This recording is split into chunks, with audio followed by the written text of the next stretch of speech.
Encyclopedia Arcana, Magic, Part 4, written by Baldur Goldenstein. Cultural stance on magic. Even in the civilized world, the stance on magic varies greatly between countries.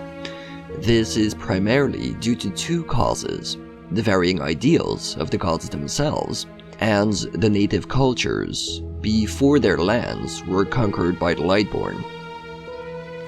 1. Enderal. In Enderal, every mage has to report their talents to the Holy Order upon discovery and undergo the journey to the water. Refusing to do so renders one a wild mage in the eyes of the law, and therefore a pathless criminal. After completing the journey to the water, the mage's name will be added to a register and their status elevated to Arcanist. Skilled Arcanists, especially those who take on the novitiate and join the Holy Order, are highly regarded, although they often face distrust and fear as well.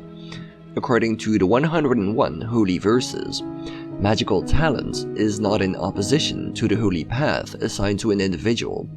If, for example, a farmer discovers magical talent, he is still expected to continue on the manufacturer's path upon completion of the journey to the water. Magical talent is thus to be understood as a challenge which must be conquered. 2. In other lands. In Nehrim and Arazial, the approach to magic is very similar to the Enderalian way, at least in the civilized parts.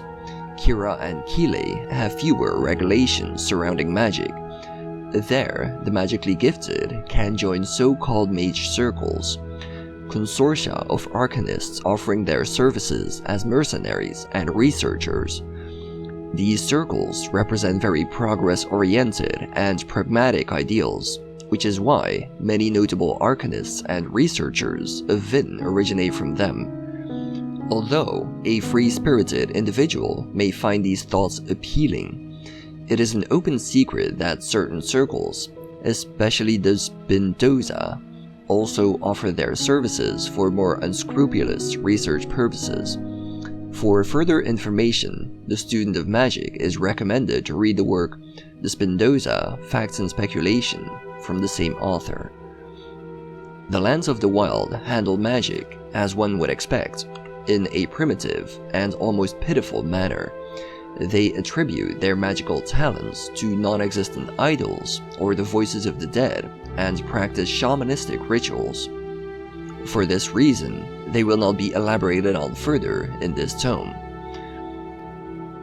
Librarians note, since the death of Eridan and the takeover of Nehrim by Chancellor Baratheon, only the members of Baratheon's guard are permitted to use magic.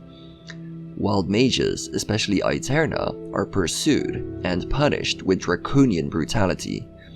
The root of this persecution is presumably the Chancellor's fear that his power might be challenged.